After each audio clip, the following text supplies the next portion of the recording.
You are looking at Julian's pronunciation guide, where we look at how to pronounce better some of the most mispronounced words in the world, like this other curious word. But how do you say what you're looking for today?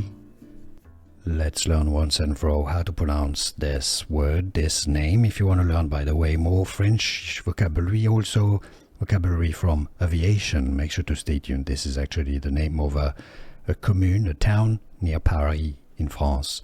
It's pronounced Le Bourget. There's a famous aviation fair there. Le Bourget is the French pronunciation. Bourget, the T is silent. Le Bourget. In English, if you cannot pronounce French, the English pronunciation is Le Bourget. Le Bourget. Le Bourget.